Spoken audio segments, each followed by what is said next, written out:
Hello friends, मैं doctor प्रशांत त्रिपाठी प्रयागराज उत्तर प्रदेश से अपने चैनल डॉक्टर बोन में एक नए वीडियो के साथ आपके पास आया हूं फिर से।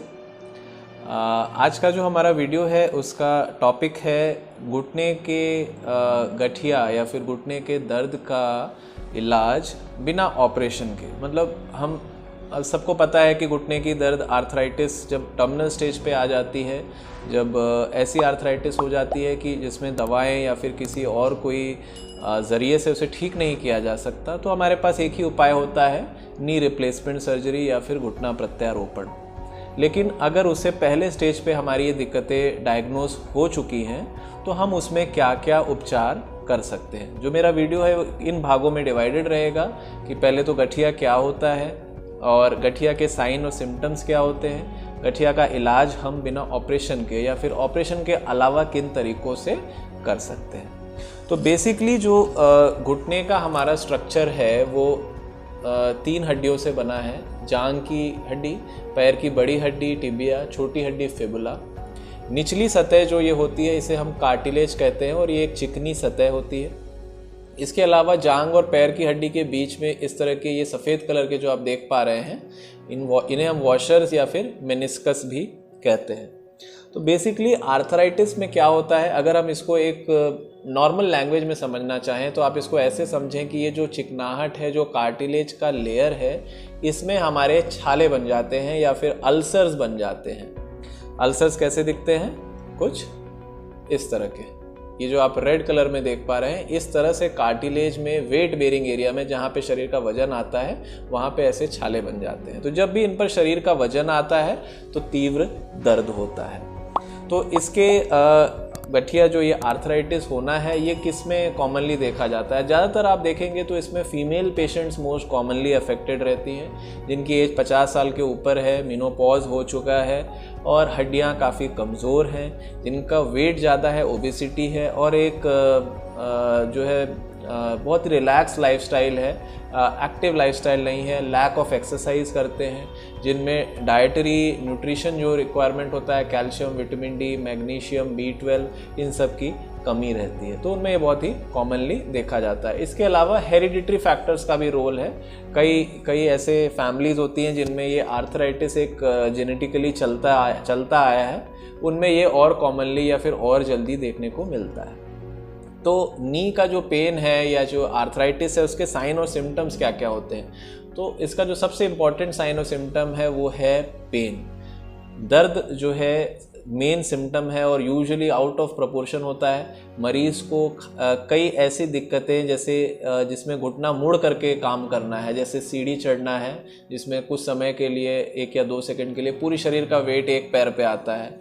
इसके अलावा उकड़ू बैठना है, जैसे इंडियन टॉयलेट्स में बैठना होता है या फिर नीचे पूजा वगैरह करने के लिए बैठना होता है, या आलती पालती मारना है। इन सब चीज़ों में मरीज़ को खास करके दिक्कत आती है। इसके अलावा जोड़ों में सूजन बहुत कॉमन है, नी में इफ्यूजन होता है, स्वेलिंग होती है।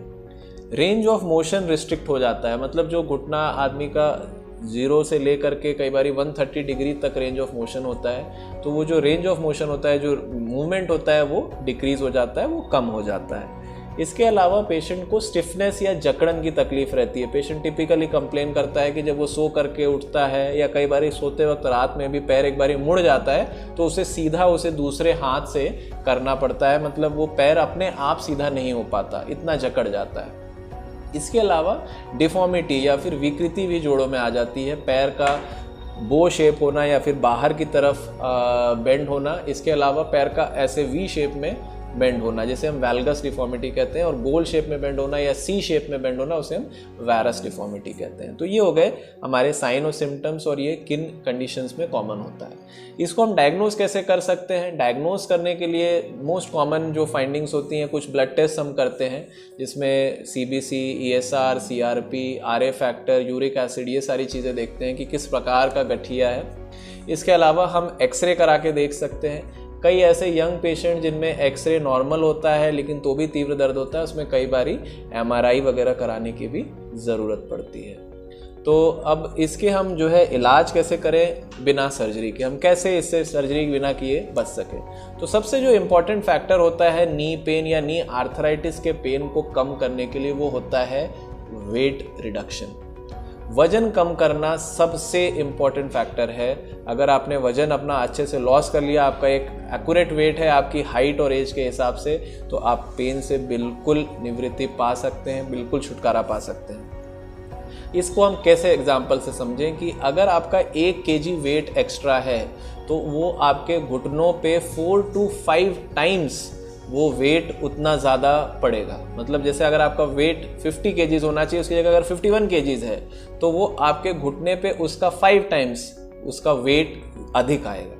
तो वेट रिडक्शन सबसे इम्पॉर्टेंट फैक्टर है हमारे नी आर्थराइटिस के पेन को कम करने के लिए।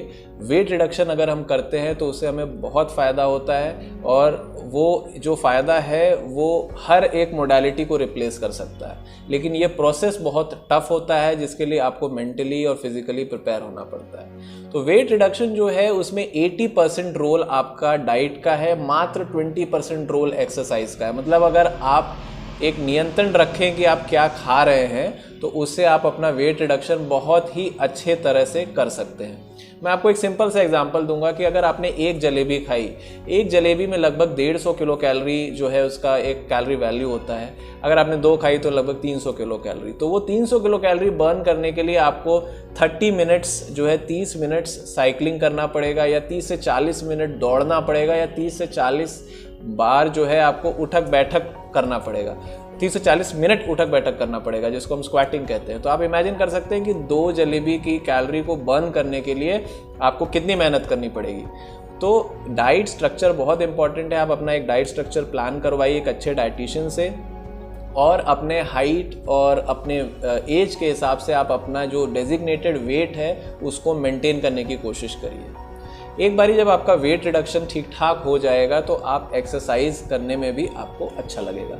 अब जो सेकंड फैक्टर है वो है एक्सरसाइज। मेरा ऑलरेडी इस चैनल पे एक वीडियो अपलोडेड है जिसमें मैंने नी पेन से संबंधित बहुत ही आसान एक्सरसाइजेस ऑलरेडी बताई हुई हैं। अगर आप उसको फॉलो करेंगे तो आपको अच्छे से पता चल जाएगा। मैं यहाँ पर बस एक ही चीज़ कहना चाहूँगा कि आप हमेशा ऐसी एक्सरसाइजेस चुनें जिसे आप लॉन्ग टर्म में आप कर पाएँ। कभी भी ऐसी एक्सरसाइजेज ना चुनें जिससे आप जल्दी बोर हो जाए या फिर उनको आप रेगुलरिटी में ना कर पाएँ, क्योंकि एक्सरसाइज से कभी भी शॉर्ट टर्म में या कम समय में एक अच्छा रिजल्ट नहीं मिलता है। उसे आप लंबे समय करेंगे तभी आपको रिजल्ट मिलेगा। तो ये तो हो गए एक्सरसाइज और वेट रिडक्शन और डाइट की बात। इसके अलावा कुछ इंजेक्शंस होते हैं जो कि जोड़ में दे करके दर्द से छुट्टी पाई जा सकती है। तो इसमें कौन कौन से इंजेक्शंस होते हैं? नंबर 1 इंजेक्शन जो है वो है स्टेरॉयड का इंजेक्शन। इसमें बेसिकली हम लोग 2 तरह से इसे दे सकते हैं। या तो जो है हम इस स्टेरॉयड इंजेक्शन तो यूजुअली ब्लाइंडली ही दिया जाता है, एक ओपीडी सेटिंग में दिया जाता है, और बेसिक इसका काम ये होता है कि जो छाले बने हैं उनको वो भरने का काम करता है। हालांकि हमें ये ध्यान रखना है कि स्टेरॉयड इंजेक्शन एक रजिस्टर्ड मेडिकल प्रैक्टिशनर से ही लेना है, प्रॉपर एसेप्टिक प्रिकॉशन में ही लेना है। कहीं पर भी ऐसे हम नहीं ले सकते, क्योंकि अगर उससे कोई इन्फेक्शन या सेप्टिक आर्थराइटिस या ऐसी कोई कंडीशन हुई तो उसके बहुत ज़्यादा ख़राब मायने हैं। तो हमें बहुत ध्यान देना है कि वो एक प्रॉपर रजिस्टर्ड प्रैक्टिशनर से ही ले। सेकंड जो इंजेक्शन लिया जा सकता है वो हाइलुरोनिक एसिड का इंजेक्शन होता है। हाइलुरोनिक एसिड बेसिकली हमारा जो है कार्टिलेज को बचाने का एक पदार्थ है, तो उसे कई बारी नी में इंजेक्ट किया जाता है।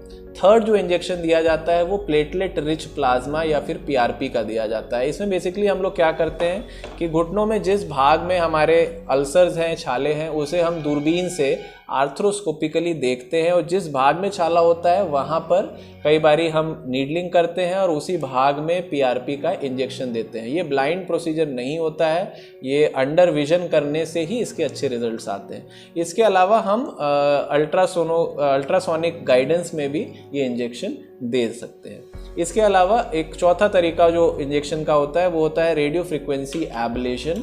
इसमें बेसिकली हम क्या करते हैं, जो नसें घुटने के आसपास की एरिया को सप्लाई करती हैं उन नसों को ही हम ब्लॉक कर देते हैं। तो जब नस नहीं रहेंगी तो फिर अपना दर्द वैसे ही कम हो सकता है। तो ये मैंने आपको बताया कि ये बेसिक कुछ तरीके हैं जिससे हम अपना घुटने का दर्द बिना ऑपरेशन के या फिर ऑपरेशन की नौबत तक जाने से रोक सकते हैं। तो इस वीडियो का आशय यही है कि हम ऐसे समय पे डॉक्टर के पास पहुँचें जिसमें हमारा आर्थराइटिस एक अर्ली स्टेज पे डिटेक्ट हो जाए और उसका एक अर्ली स्टेज में एक आसान से तरीके से उसका उपाय हो सके, रैदर देन हम उसे लंबे समय तक लिंगर ऑन करके एक रिप्लेसमेंट सर्जरी के लिए हम तैयारी बनाएं।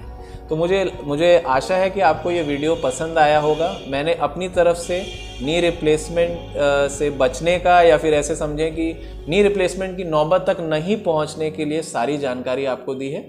अगर आपको वीडियो अच्छा लगा है तो प्लीज़ लाइक एंड सब्सक्राइब ज़रूर करें।